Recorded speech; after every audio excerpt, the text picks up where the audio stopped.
de las cosas que se están haciendo.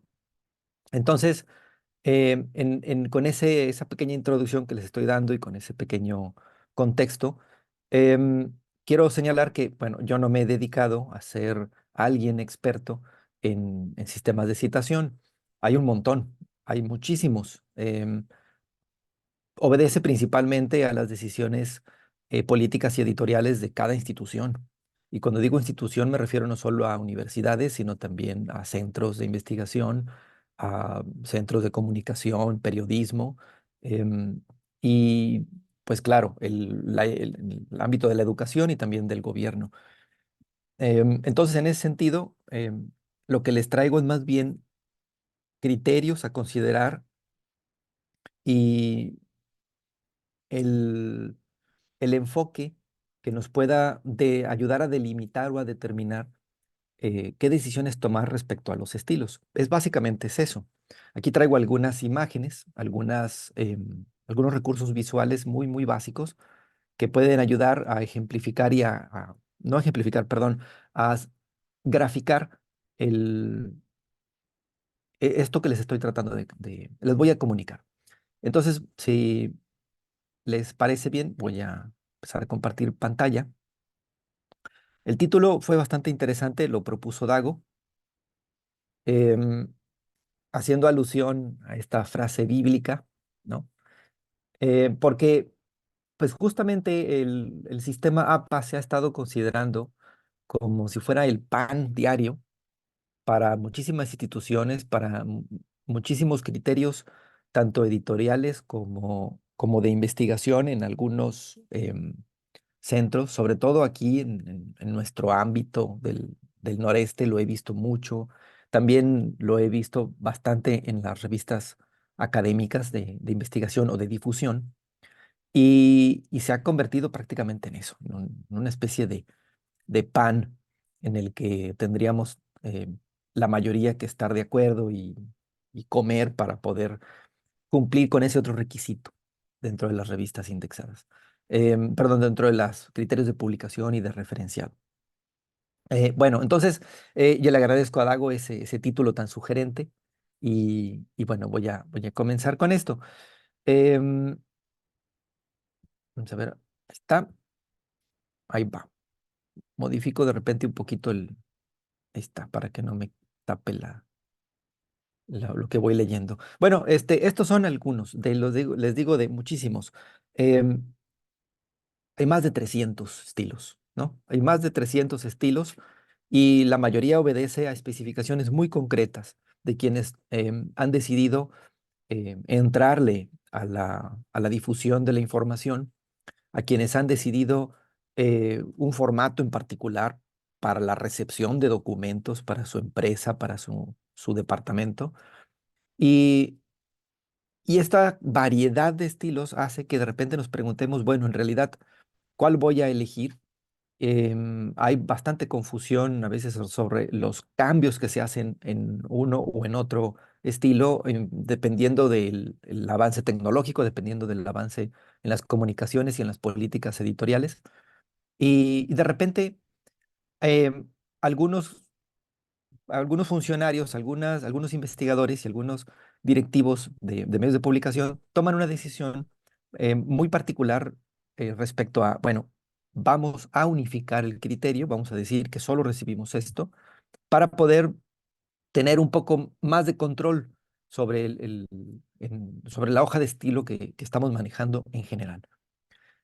Así surgieron, en realidad, todos los estilos de citado y de referencia. El de los más conocidos que están aquí, por ejemplo, el del famoso APA, el American Psychological Association, lo que buscaba era unificar dentro de su ámbito de competencia las especificaciones que tenían que retener los documentos, para no tener que perderse, no andarse confundiendo a la hora de decir, en esto me basé, aquí consulté. Así te lo digo para que lo puedas localizar. De los más antiguos está el Chicago y la Universidad de Deusto lo acomodó al español, por eso lo pongo ahí como Chicago Deusto, pero básicamente es lo mismo, solo que atienden a estos otros criterios de la gramática, perdón, de la sintaxis y de los estilos propios del español, en parte también porque existen muchísimas traducciones y había que dar cuenta también de ello. Otro de los importantes es el MLA, el Modern Language Association, y bueno, de los más fáciles de recordar, aunque mucha gente no lo sabe, que está usándolo de manera muy intuitiva, el Harvard, por ejemplo. También está el ISO, pero ese todavía es prácticamente menos conocido en el ámbito de las publicaciones académicas en las universidades. Estos son los más conocidos. De los últimos que están aquí, el Council of Science Editors, básicamente tiene reglas muy características. A mí me parecen un poco confusas, pero son claras respecto a los requisitos que se piden según el objeto de estudio que se está considerando aquí. Vamos a ver entonces lo que sigue. Se ha asociado que prácticamente en todos los lugares, cuando se pregunta por qué usar un estilo de referenciado y de citado, pues para evitar el plagio. Este es un tema por ahí que yo le avisaba a Dago. Mira, me gustaría abrir un poco la puerta respecto al tema del plagio. Se busca que con estos sistemas se garantice el seguimiento de una ética de investigación, una ética periodística, una ética profesional, una ética de difusión a la hora de dar cuenta de quiénes son autores de la información que estoy tomando, en cuenta de la información que estoy debatiendo, de los datos, específicamente de datos, información u otros debates o posturas o teorías. Sin embargo, ese no es el tema principal que me parece debemos rescatar a la hora de elegir un sistema de referenciado, sino el rigor y el acceso a la información. Sí se busca respetar y que no haya plagio. Ok, eso nos queda bastante claro.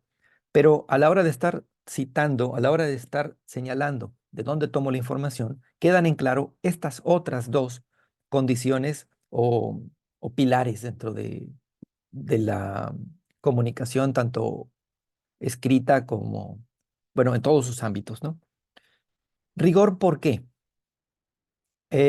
Aquí pongo estos pequeños cuadritos para señalar básicamente que el rigor señala la secuencia en nuestros argumentos. Esta secuencia debe estar sustentada en toda esa información que estamos tomando en cuenta como teorías, autores o reflexiones que se han dado y debates sobre el tema que estamos discutiendo. Eso de dar una sustentación a la secuencia argumentativa significa lo siguiente. Yo estoy partiendo de una tesis que quiero o difundir o discutir o demostrar. El asunto del citado va más por el lado de la demostración. No es propiamente un procedimiento lógico-matemático lo que quiero señalar aquí, sino lo siguiente. Si yo estoy diciendo que voy a defender o voy a discutir una tesis en concreto, una idea o una serie de datos, voy a estar haciendo alusión a gente que aporta al debate, que aporta a la argumentación, que aporta o para solidificar esa idea, para criticarla o para ofrecer alternativas. Entonces, cuando somos capaces de dar cuenta de una idea que se está discutiendo, quién la sostiene y luego por qué se sostiene, me permite pasar al siguiente hilo argumental. Y cuando paso ese siguiente hilo argumental, este está sustentado tanto en la congruencia interna de la teoría o del contenido que se está señalando, como en la conexión con los autores o con las fuentes que jalan esa información y la vuelven pertinente. Entonces, no se trata solo de citar por citar, no se trata solo de traer a cuenta, a llamada teórica, lo que dice alguien, lo que dice un reporte, solo para meter información a nuestro reporte, nuestro texto. No, se trata de que lo que voy a jalar y lo que voy a señalar ahí está en conexión completamente lógica, completamente válida con la llamada o sí, con la llamada a pie o entre paréntesis eh, de la referencia anterior. En ese sentido, se demuestra, porque van marcando el argumento y vas diciendo con las referencias y con tu contenido por qué sigue el siguiente paso. ¿Por qué sigue este otro paso o por qué no sigue tal o cual paso? Y ahí es donde entran las notas aclaratorias, en donde se discute, bueno, por aquí y podría desprenderse el seguimiento de la investigación, el seguimiento del reporte que estoy haciendo, pero no va a cuento con los objetivos trazados desde un inicio. Pero te advierto que estoy consciente de ello. En ese sentido, entonces, se aplica el proceso de demostración porque vas demostrando tu argumento y por qué sigue esa línea argumental. Ese, para mí, es el más importante de todos los motivos por los cuales hay que dar cuenta precisa de las cosas que se están consultando o contrastando. No nada más para evitar el plagio, eso es un agregado. Obtenemos el cuidado para evitar el plagio a partir de que estamos señalando un proceso demostrativo en nuestro documento. Y también el acceso a esa información. Cuando alguien está haciendo en particular una investigación muy rigurosa, se tiene que preocupar porque los pasos que va siguiendo y la información que va consultando también la puedan seguir, perdón, también la puedan seguir otras personas. Y la van a poder seguir no nada más por esos enlaces argumentativos que les estoy diciendo, sino porque me dice muy bien de dónde tomé la información que tomo en cuenta, cómo acceder a ella. Un enlace para cuestiones virtuales, una ubicación muy precisa del libro, de la revista, del documento o del informe, ¿sí? De la persona a la que se le entrevistó, del grupo al cual se sometió a observación. Em, y eso implica muchos elementos a considerar para poder ubicarlo, su año, bueno, la persona o las personas en particular, o el instituto, la institución en particular, el año, de preferencia a veces incluso hasta la fecha concreta, em, su ubicación, ¿no? Todo eso arroja también otros criterios. Saber quién tradujo, por ejemplo, saber quién editó, quién coordinó, porque esas personas terminan siendo responsables de la visión general que se aplica al documento que estoy em, consultando. No se trata solo de poner un autor y decir fulana o fulana dijo esto, sino que fulana o fulano participan dentro de una organización que decide qué y cómo publicar algo, porque obedecen a criterios muy particulares que los llevaron a constituirse como esa organización. Entonces, tener todo ese paquete completo permite acceder a la información y que puedan con esa información y mi hilo argumental, seguir por el mismo trazado y llegar a las conclusiones previstas. Si no se llegan a esas conclusiones previstas, son dos las opciones. O yo no lo hice bien a la hora de comunicarlo, este, y me equivoqué en mi argumentación, o la persona que está tratando de replicarla omitió o agregó algo que no estaba en el trazado original. Entonces se puede llegar ahí a otras conclusiones. Esas son las tres más básicas, ¿no? El principal es el rigor. Se obtiene con ello entonces el acceso a la información y también se obtiene una, eh, un matiz ético. Pero vamos a continuar, esto no es todo. Entonces, ¿qué se hace? Bueno, se cita, se refiere, se parafrasea en términos así muy generales. Pues prácticamente cuando alguien más dice algo, pues lo cito tal cual. O simplemente no lo cito, pero digo dónde encontrar esa información, eso es la referencia. Y bueno, puedo parafrasear cuando prácticamente creo, prácticamente así es así como lo veo, cuando creo que puedo decirlo mejor que la fuente original, porque la fuente original es muy compleja, porque la fuente original utiliza un vocabulario muy técnico, o porque es muy extensa la referencia, yo lo puedo sintetizar, ¿no? Para los fines de mi documento. Em, Puedo utilizar un lenguaje más adecuado al público, al lector, al escucha. Y esas son las tres básicas. Ahora, a la hora de colocarlas directamente ya en la publicación, se viene lo siguiente. Tengo que tomar en cuenta esto. Claro que puede haber otros que yo no esté considerando aquí, que se me hayan pasado, para lo cual les agradecería mucho al final de esta charla que me las hicieran saber. A veces no las pone uno por cuestión de tiempo, a veces no las pone uno porque simplemente las ignora. Pero estas son las que yo he ubicado. La disciplina académica dice mucho a la hora de elegir APA o Chicago o MLA, ¿sí? O Vancouver o Harvard. También dice mucho el objeto de estudio. No va a ser lo mismo un fenómeno social que un proceso bioquímico o que una postura política de tal o cual personaje. El público al cual va dirigido, bueno, pues eso es bastante, me parece obvio.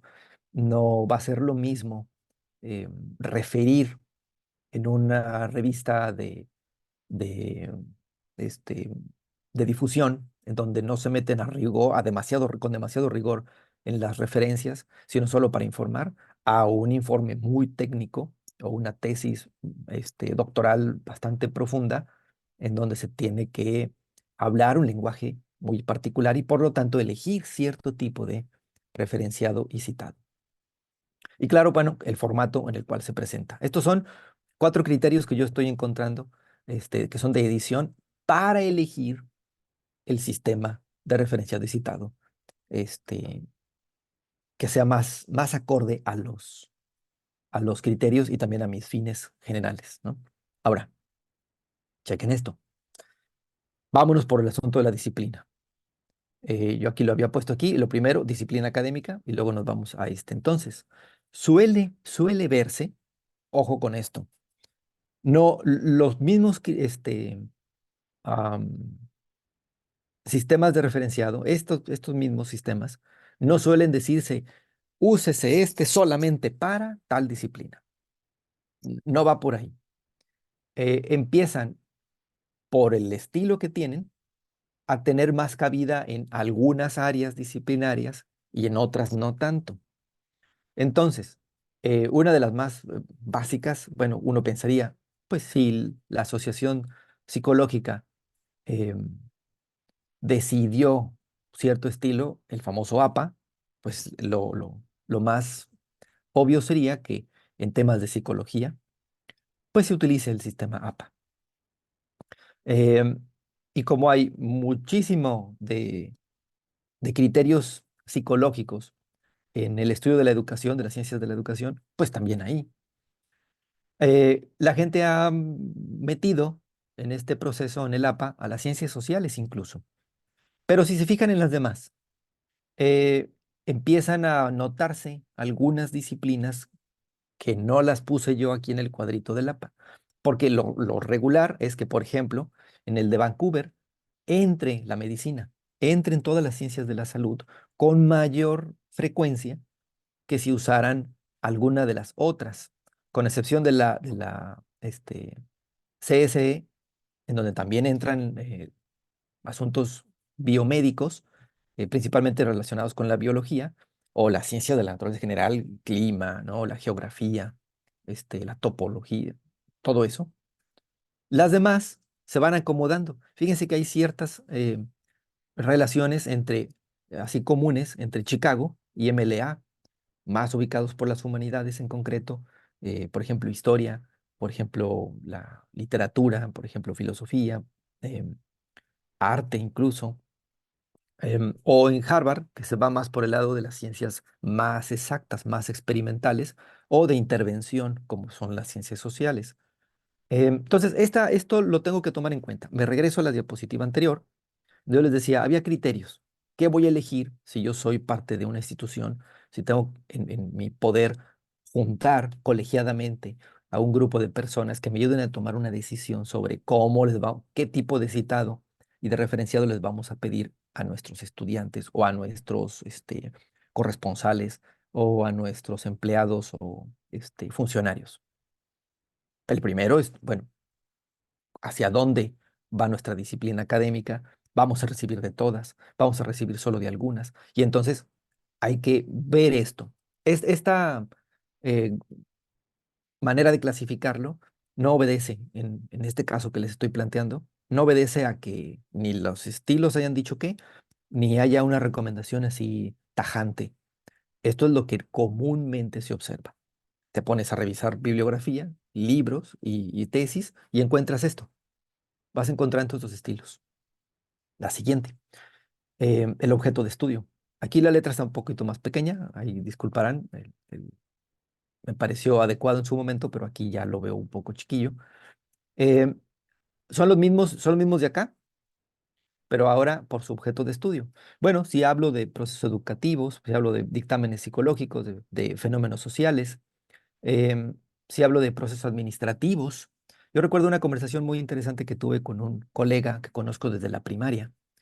Él ahorita es un gran economista allá en San Luis Potosí. Y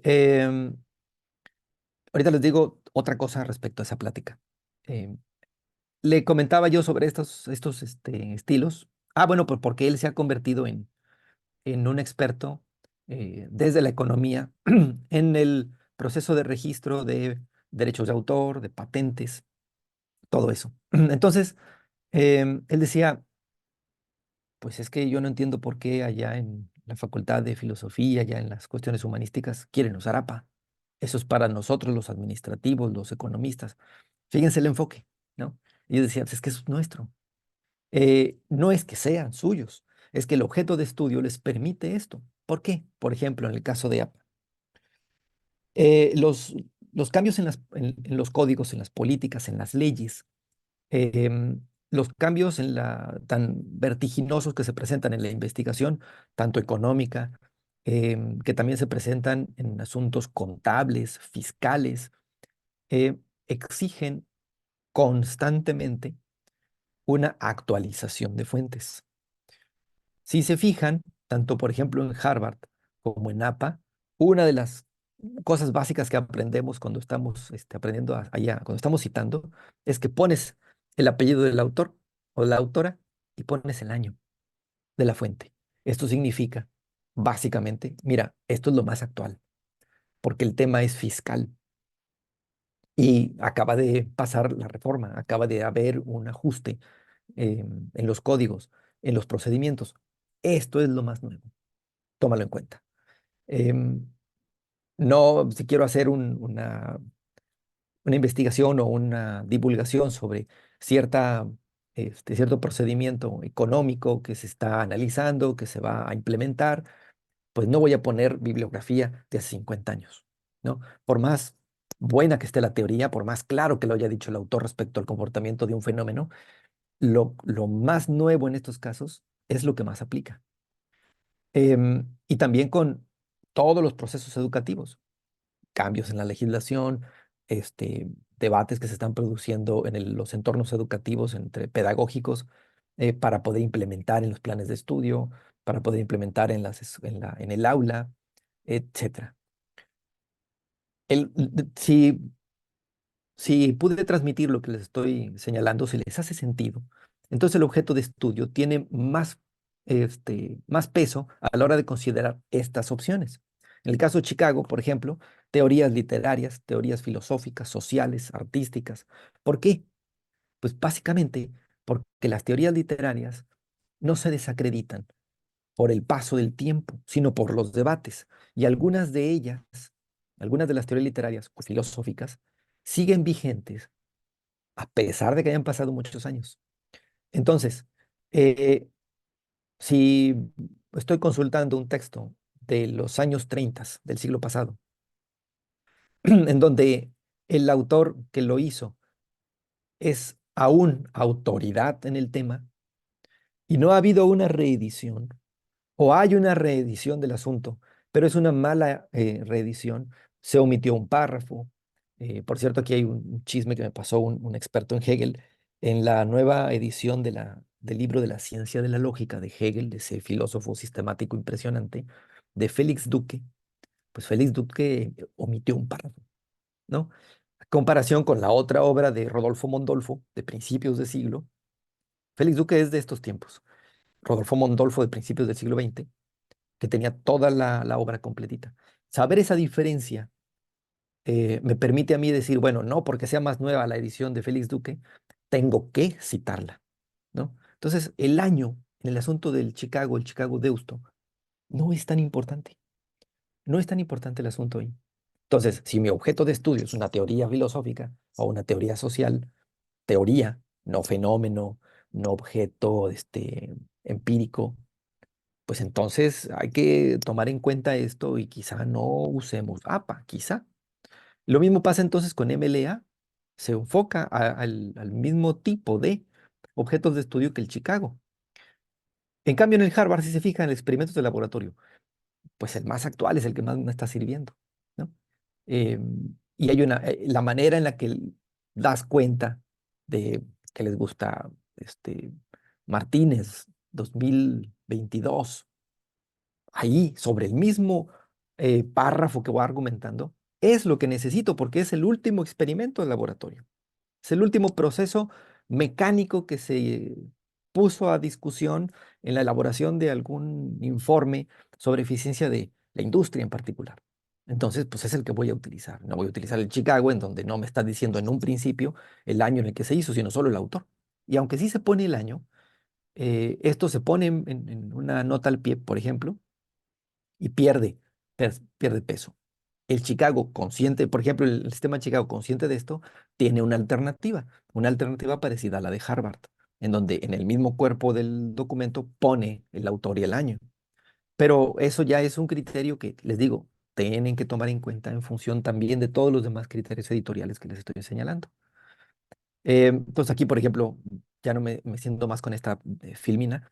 El Vancouver, salud pública, de epidemiología, biomedicina, genética, y el último, pues, procesos climáticos, fenómenos ambientales.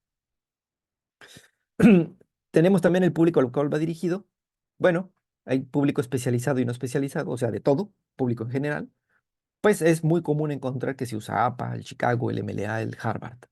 Pero cuando hay muy especializado el público, suelen usarse estos otros. Fíjense el vínculo, el Vancouver y el CSE, que en la filmina anterior tenían que ver con salud pública o con procesos climáticos de la naturaleza.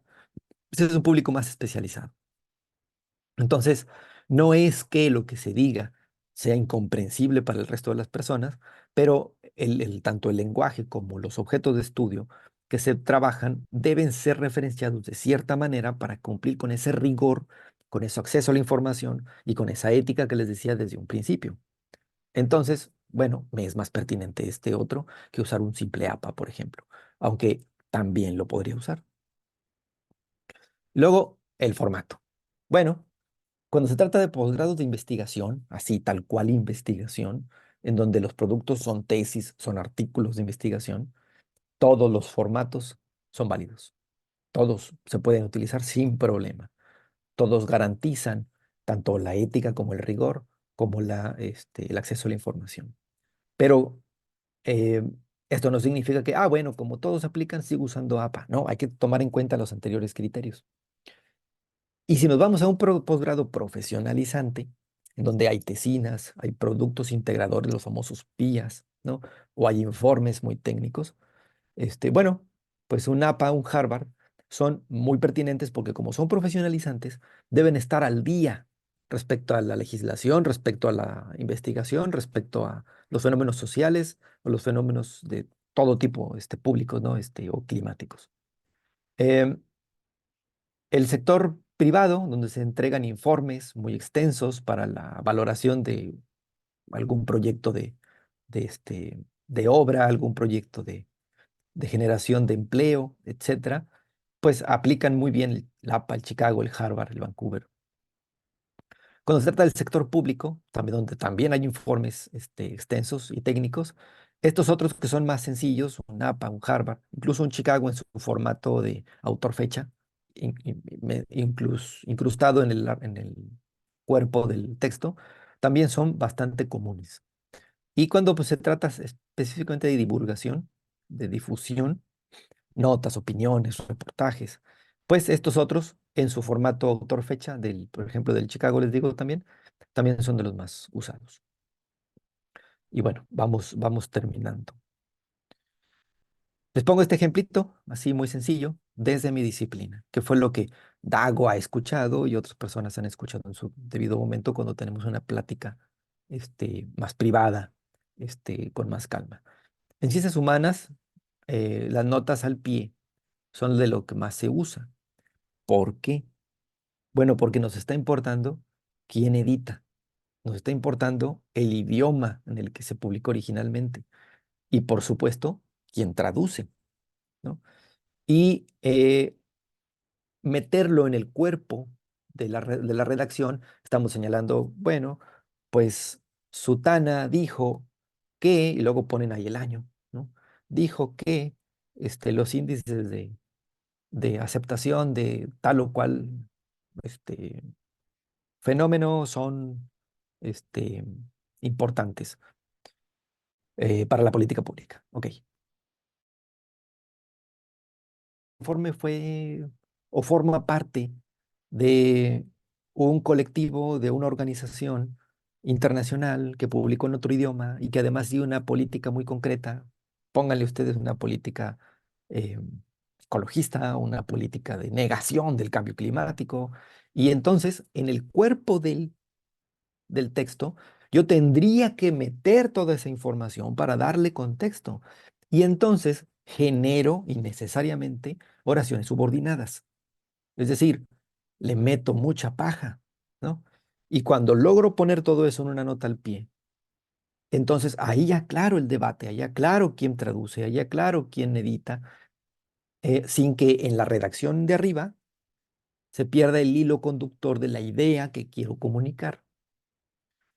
Luego, importa entonces también las reflexiones al margen. Es que a veces uno quiere aportar otra reflexión, un debate que se tiene con algún colega, o quiere uno meterse a la discusión entre otras dos posturas, y la nota al pie permite mucho esto, en lugar de seguir distrayendo y seguir generando texto además en la idea original que estoy trabajando arriba en el cuerpo del texto, ¿no? Entonces, ¿qué hacen estas notas al pie? Bueno, pues em, aclaran, problematizan, dan más información o nos incluso sugieren líneas de investigación y que dicen, bueno, por aquí también hay un debate, pero este debate, según los objetivos que estoy buscando en el documento, no, no son por ahí. Entonces, le informo a quien me está leyendo que aquí hay un hilo que podría irse zafando, irse jalando para encontrar otro nuevo campo de investigación, de difusión o de reflexión. Importa el nombre completo. Eso es muy típico de quejas, ¿no? Es que en APA me pone solo el apellido y no sé si se trata de una mujer o un hombre, quién hizo el reporte, porque ahora también eso importa. Bueno, siempre debió haber importado. Em, bueno, y hay otros estilos en donde te ponen el nombre completo, ¿no? Al menos en la primera aparición, lo ubicas muy bien. También porque en las ciencias humanas las notas al pie importan porque te ayudan a identificar, a localizar de forma después abreviada. Te ponen primero una, una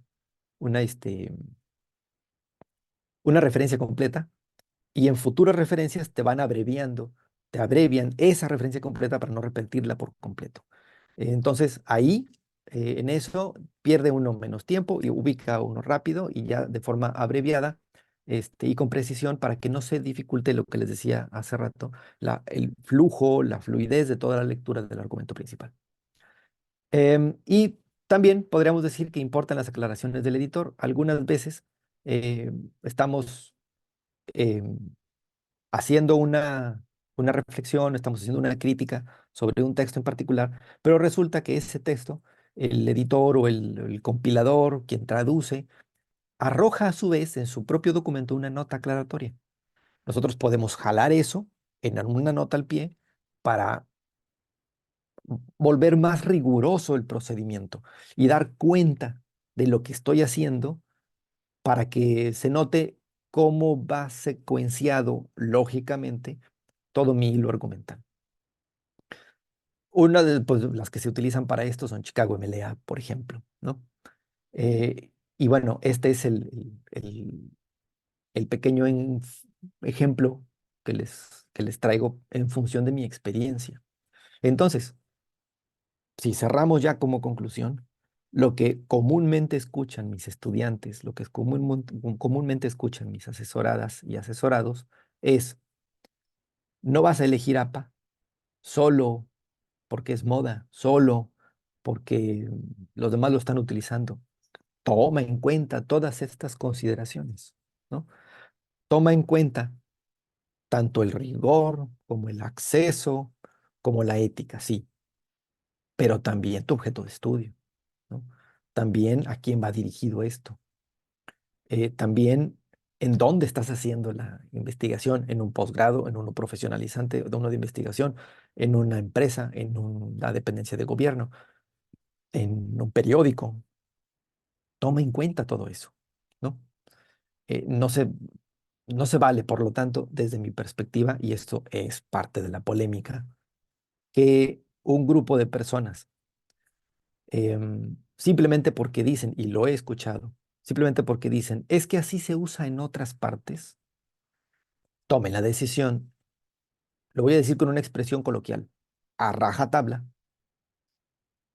de imponer un estilo para todas las demás disciplinas en su variedad, este, que puedan estar manejando. No me parece ni ético, ni en fomento del rigor, y aunque sí se da acceso a la información, sea el estilo que sea, el, el tono con el que se maneja una imposición de este tipo, me parece que tiene que ser puesto a discusión y me parece que tiene que ser sin espantarnos ni rasgarnos las vestiduras, tiene que ser totalmente reconsiderado, ¿no? Todo este proceso. Entonces, bueno, no solo de APA vive el ser humano, hay más, eh, hay más estilos que tienen sus propias virtudes.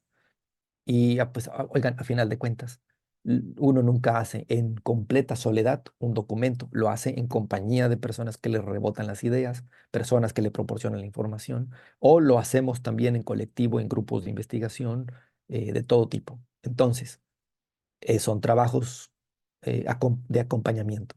En ese sentido, tenemos que ponernos de acuerdo bien en el estilo que vamos a utilizar, tomando en cuenta estas y quizá otras muchas consideraciones, y no solo porque a alguien allá arriba en un puesto administrativo le gustó o se le facilitó el APA o cualquier otro que ustedes quieran y lo haya impuesto.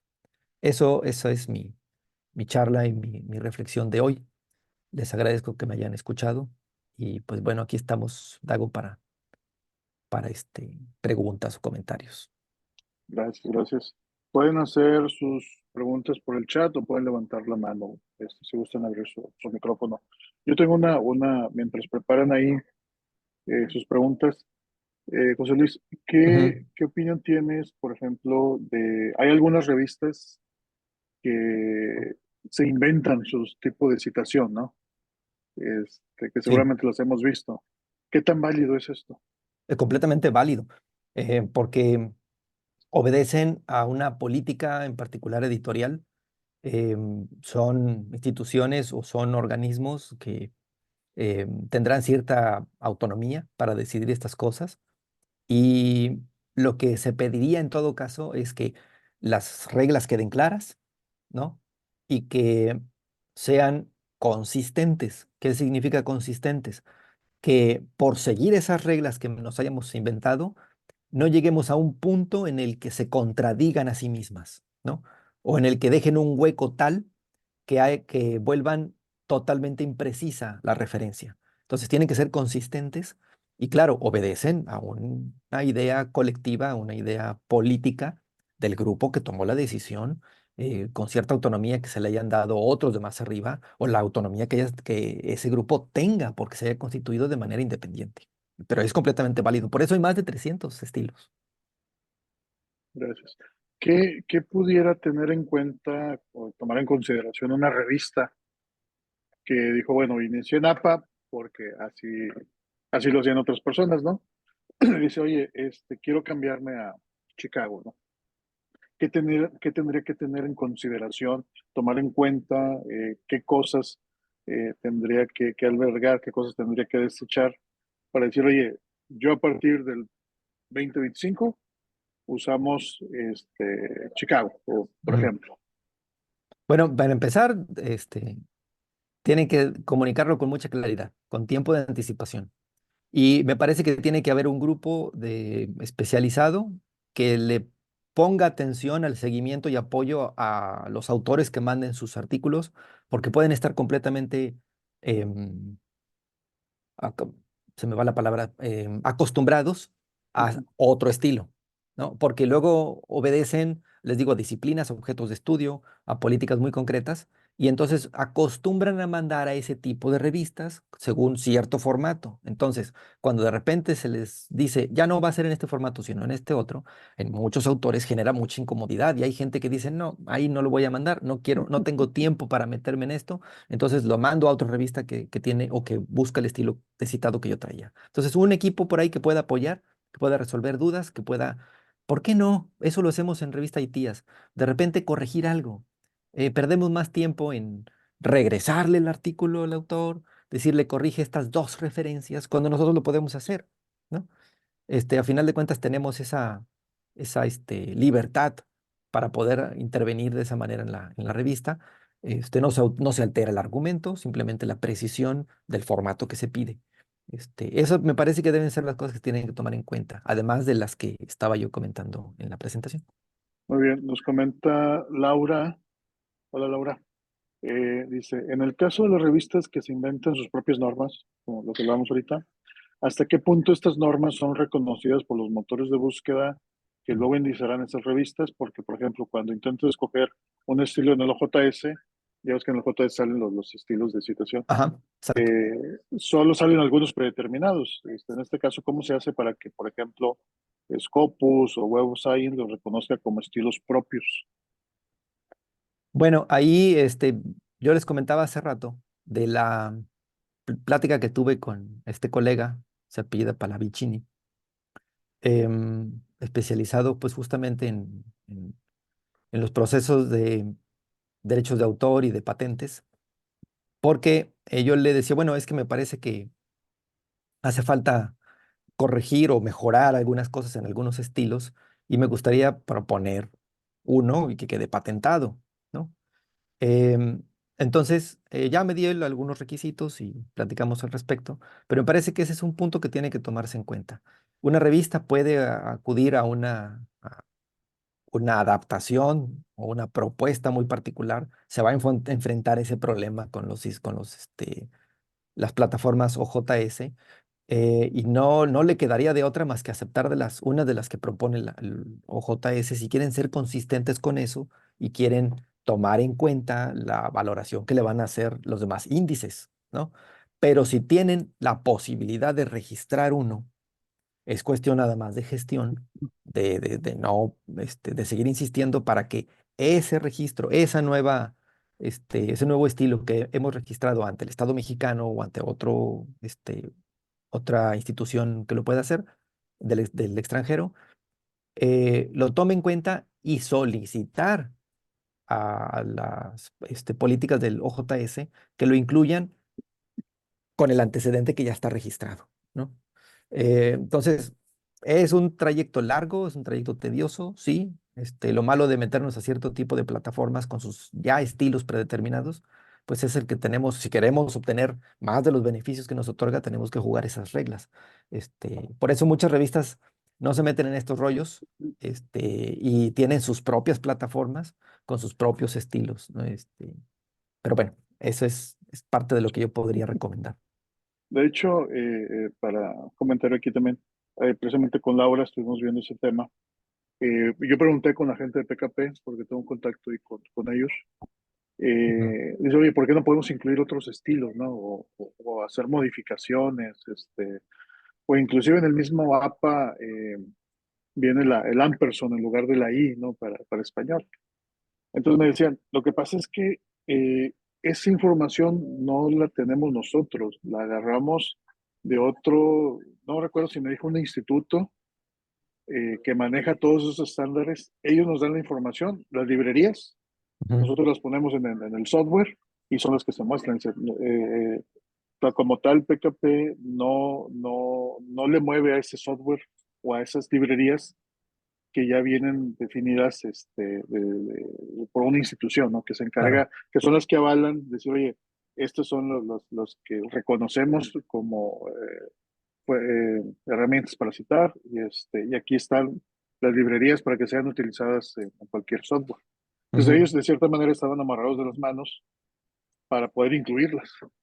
Claro, por supuesto. Sí, sí, sí, Sí, eso ese es es, un problema, ese es un problema.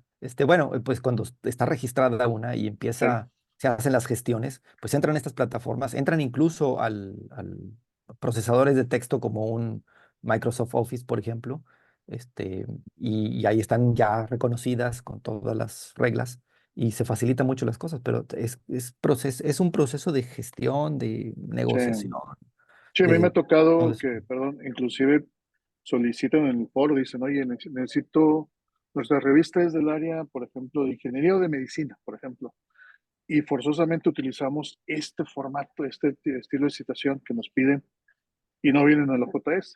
Ujú. Y lo que les dicen, la respuesta es, pues, no, no está en nuestras manos. La gente de JS dice, no está en nuestras manos, de PKP, porque el estándar nos lo maneja otra institución y aquí está. O sea, en ese lado como que se lavan las manos y dicen, bueno, pues es el estándar que está allá, o sea, probablemente lo que me estás pidiendo no sea un estándar todavía, por eso no lo tenemos definido. Claro. Pero bueno, Lucero, bueno, te manda a felicitar, tiene una Gracias. pregunta, dice, ¿cuál es el estilo de citado que se recomienda más para facilitar el marcaje en XML de artículos?